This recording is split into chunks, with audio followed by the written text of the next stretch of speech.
നമസ്കാരം. മലയാളി വാർത്തയിലേക്ക് സ്വാഗതം. ബഹിരാകാശ സഞ്ചാരികളായ സുനിത വില്യംസിനെയും ബെറ്റ്സ് വിൽമോറിനെയും വഹിച്ചുള്ള നാസയുടെ ബഹിരാകാശ നിലയത്തിലേക്ക് യാത്ര പോയ സ്റ്റാർലൈനർ ബഹിരാകാശ പേടകത്തിൽ നിന്നും വിചിത്ര ശബ്ദം പുറത്തേക്ക് വരികയാണ്.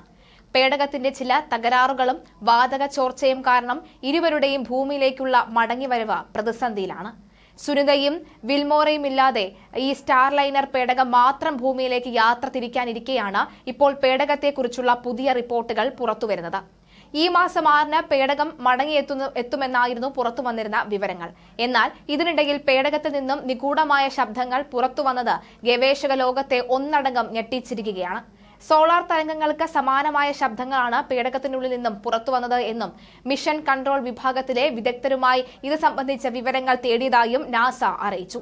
സാറ്റലൈനർ പേടകത്തിൽ നിന്നും പുറത്തുവന്ന ശബ്ദങ്ങൾ ഇതുവരെയും കണ്ടെത്താൻ സാധിച്ചിട്ടില്ല എന്നും ഇത് സംബന്ധിച്ചുള്ള കൂടുതൽ വിവരങ്ങൾ അന്വേഷിക്കുകയാണെന്നും മിഷൻ കൺട്രോളിംഗ് വിഭാഗം പറയുന്നു. വാതക ചോർച്ച മൂലം പേടകത്തിൽ നിന്നും ഇത്തരം ശബ്ദങ്ങൾ പുറത്തുവരാൻ സാധ്യതയുണ്ടെന്നും വിദഗ്ധർ പറയുന്നു. ഒരാഴ്ചത്തെ ബഹിരാകാശ നിലയ സന്ദർശനത്തിനായാണ് സുനിതയും ബൂച്ച് വിൽമോറും യാത്ര തിരിച്ചത്. തിരിച്ചുവരവ് പ്രതിസന്ധിയിലായതിനാൽ സ്പേസ് എക്സിന്റെ ഡ്രോൺ പേടകം ഉപയോഗിച്ച് ഭൂമിയിലേക്ക് മടങ്ങാനുള്ള തയ്യാറെടുപ്പുകൾ ഇപ്പോൾ നാസ നടത്തുന്നുണ്ട്. നാസയുടെ ബഹിരാകാശ സഞ്ചാരിയായ ബൂച്ച് വിൽമോർ ആണ് ഇക്കാര്യം റിപ്പോർട്ട് ചെയ്തത്.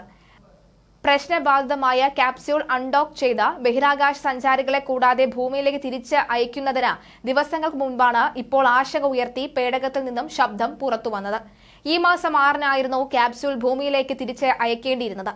വിചിത്ര ശബ്ദം പുറത്തുവന്നത് അറിയിക്കാൻ ബൂച്ച് വിൽമോർ ഹൂസ്റ്റണിലെ നാസയുടെ മിഷൻ കൺട്രോളുമായി ബന്ധപ്പെട്ടതായാണ് വിവരം. ശബ്ദം പുറത്തുവരുന്നതിന്റെ വീഡിയോ ബൂച്ച് വിൽമോർ എക്സിലൂടെ പുറത്തുവിട്ടിട്ടുണ്ട്. അന്തർവാഹിനി സോണാറിന്റേത് പോലെയുള്ള ശബ്ദമാണ് വരുന്നത് എന്ന് ബൂച്ച് വിൽമോർ വീഡിയോയിൽ പറയുന്നു.